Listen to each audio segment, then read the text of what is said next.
more time. Now, some of you may have seen that I posted a photo and a short video of the 135 on a tow truck, which understandably triggered a lot of questions and assumptions as to what happened to the car. Now, I wasn't actually going to make this video because the issue ended up really not being that serious, but I felt like there might be some sort of educational value to this experience, so I figured I might as well share it with you guys. I am still a student of these cars and I'm still learning as we go along. The N54 is completely new to me, so all of these little issues that come up, it's good for me to figure out why they happen, how to fix them, and just what to look out for in the future. So I did take a little bit of footage when this all went down and I'll play that for you right now.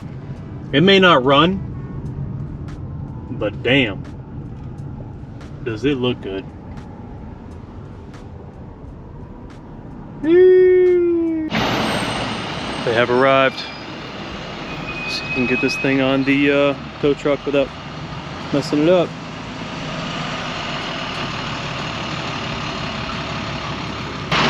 All right, we got it up. AC towing. These guys helped out. There's the joy. Tow truck's behind me. Well, at least the car somewhat moves under its own power, because that made it a lot easier. And it wasn't too low to the point where we couldn't get it on safely, so it could be much worse. Like, this is probably hardly anything, hopefully, but yeah, just sucks, man. It's like, I'm beginning to learn more and more about these N54s. I love it though, man. Like, when it works so good. And honestly, this car has driven great with no issues. Since we actually got the car running, it's had no problems. So we are going to tow the car from my neck of the woods over to CES Motorsport, and then they're just gonna start ripping into it and seeing what's going on. The weird thing is, like, the car isn't throwing any codes, and if you turn it off and reset all the adaptations, it's actually okay for a little bit. Like, the car will drive fine for a little bit, and then eventually just goes back to its old habits, starts sputtering, and then just completely dies out.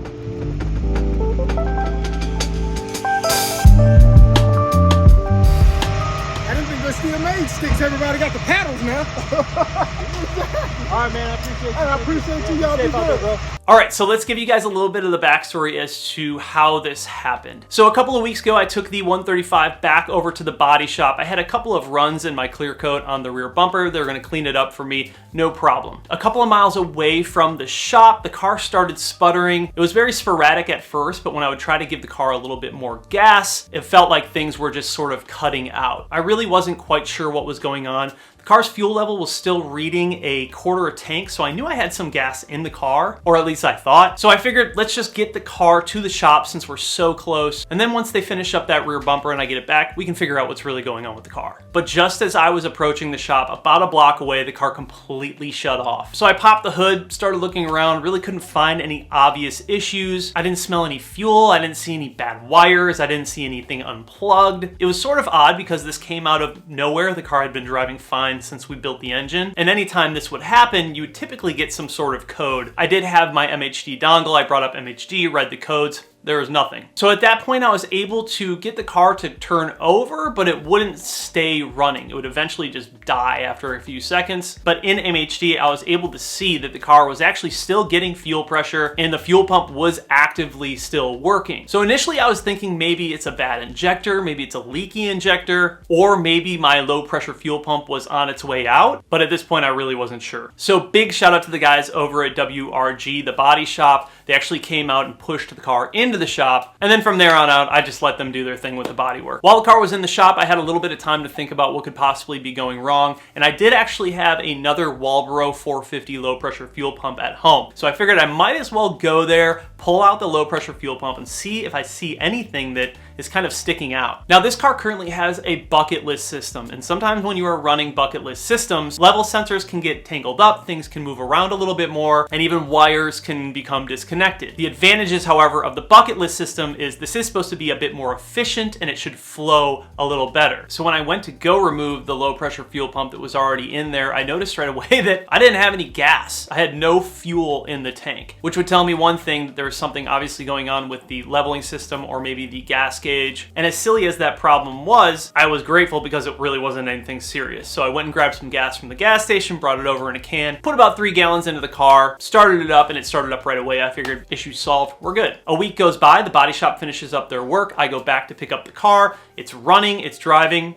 We're good. Or are we? The fuel gauge was actually dropping right in front of my eyes. I could just watch it go down. I was like, okay, so something is obviously still up with either the fuel gauge or the leveling system. But I figured at least I know that I have gas in the car. I don't smell any leaks. I'm just gonna get the car home. Well, I didn't even make it home. I made about another mile and then it started sputtering again and it just completely died on me. So the towing footage that you saw earlier was from that point after I couldn't figure out what it was. I thought maybe the low pressure fuel pump just completely died at that point. Nonetheless, I knew there was no way I was gonna drive that car to CES Motorsport, so I just had them tow it. Drop the car at CES Motorsport. Next day, I drive out there and I'm gonna try and figure out what is actually going on with this car. And of course, the guys over there have a ton of experience when it comes to N54s. We pulled out the low pressure fuel pump and lo and behold, there were a lot of things wrong. For one, the way that the low pressure fuel pump sits in the carrier is it was sitting way too high. So he noticed right away, we have to push that further down. One of the EVAP plugs had completely come unplugged. Lastly, the leveler that's in the fuel tank was actually backwards as well. So that needs to be pointed towards the front. It was pointed towards the back. So we resorted everything,